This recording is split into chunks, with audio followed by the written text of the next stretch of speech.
Well, congratulations! You guys did it. It was a pleasure to watch over the past few days. Really, just awesome performance. But going into today, it was not sealed up with your early capsize and DNF, and then a 12. You had to put up numbers today. So tell me, going into today, you had to kind of know what was coming from Holt. What was the plan and what was the approach for this race? Well, we definitely had our backs up against the wall the past couple days, but we knew Holty was going to come after us. He's got nothing to lose, so we expected him to come after us. And our plan was just to, which we executed actually, was just to scrape him off on one of the 98 other boats that were out there. Use one of them as a tick, get set up to leeward of them, so that we could just use our speed and sail our own race. And luckily, we were able to do that both days, the past 2 days. That's right. He tried it yesterday as well. Again, kind of nothing to lose at that point. Gotta just go for it. So take me through that. He was trailing you from like 5 minutes on, trying to position you second row and get you buried. But what you just managed to use the starboard boat as a pick. Can you kind of explain how that goes? Yeah, I mean, we kind of just waited for most of the sequence with him just sitting above us, knowing that he was going to come after us, but we don't want to start any shenanigans too early. And then when it was time to make our move and find a hole, we actually went in, and the first hole we found, he got under us. And so then we sheeted in and sailed kind of up the line more. We were able to scrape him off on a boat then, and then we were able to tack around onto starboard.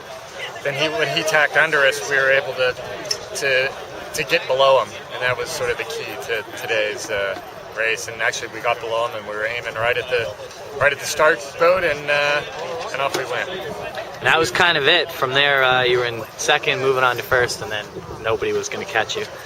Can you guys talk about the preparation that you put into this event? It seemed to me like you guys were the most prepared in terms of your boat setup and your physical ability to battle the elements here. Well, we've been sailing together for coming on 10 years now. We first started when Mike was sailing with Steve Bordeaux, and Steve lived up here in Northern California, so I acted as his understudy.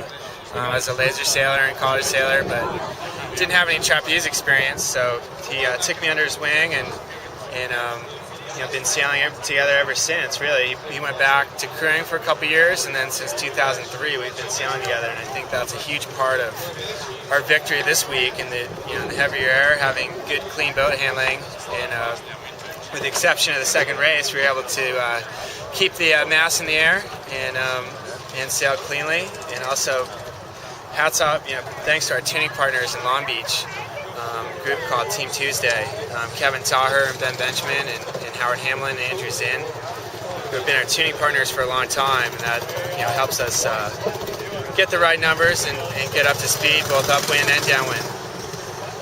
Did you feel like the boat was moving about as well as it could this week? Yeah, we were a little concerned when we broke our rig in the second race, but we've had this mast. This is an older mast, but we were kind of debating all spring on which rig was quicker. So actually, I think Holty broke his rig too on that same day, and I think in the rig swap, ours was dialed in and ready to go, and just as fast, if not faster, than our primary rig. And I think Holty wouldn't say the same. So it's hard to believe, but in the end of the day, that was probably a good thing that we both had to reset our rigs. So you guys had a win last week at North Americans, the pre-Worlds, and another win here. What's next? More 505, or are you going to take a little break? Honestly, I haven't really thought past today. Really all year been focused on this week and trying to come here and win the Worlds, and we got it done. So tomorrow maybe I'll start thinking about that. I don't know what Mike's plans are. It's the exact same thing. Like, all I've been focused on is this regatta, and we'll reassess the whole program now. How important was this regatta to you? Obviously, it's been in your minds for a long time. Yeah, for me it's huge, because when I won the Worlds as a crew in '99, I switched to driving, and my goal was to become the first person to win both ways. No one's ever done that before, and I thought it was a good goal. And sailing with Steve Bordeaux in 2000, we got second.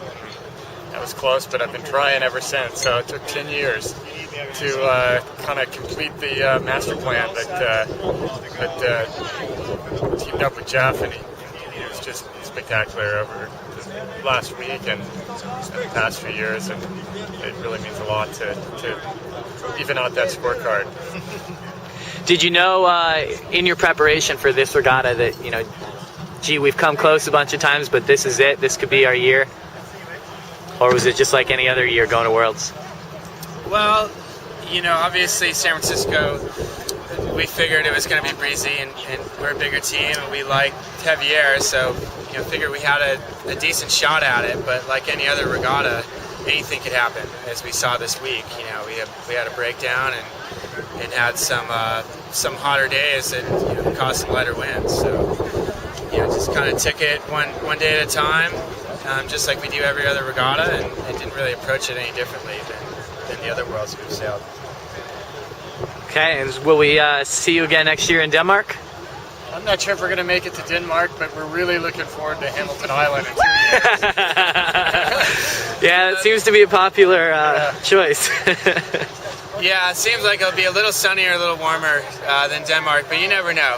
I'm sure there'll be some talk about going and defending in Denmark, and we'll see. That'll be to be determined.